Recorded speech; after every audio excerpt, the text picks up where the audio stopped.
Welcome to the Slop Farm. Enjoy the video. In this video, I will explain how to connect your cable router. First, carefully unpack your new cable modem and router from their packaging.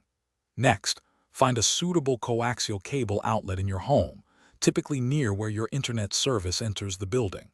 Then, take the coaxial cable and securely connect one end to the wall outlet and the other end to the designated input port on your cable modem.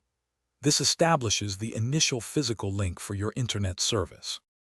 Now that your modem is connected to the coaxial outlet, it's time to power it up. Plug the modem's power adapter into an electrical outlet. You'll need to wait a few minutes, perhaps 3 to 5, for the modem's indicator lights to stabilize, showing it has established a connection. Once stable, use an Ethernet cable to connect the modem's LAN port to the WAN or Internet port on your wireless router. This links your two devices. With the modem and router now physically connected, let's power on the router.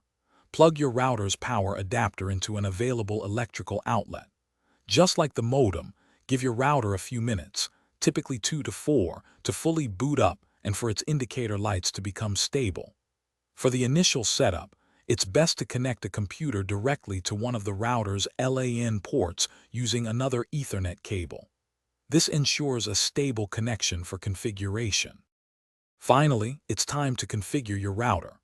Open a web browser on your connected computer and type in the router's default IP address, which is often 192.168.1.1.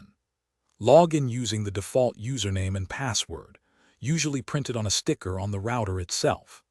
The most important step is to change your Wi-Fi network name, or SSID, and create a strong, unique password to secure your wireless network. You are now connected.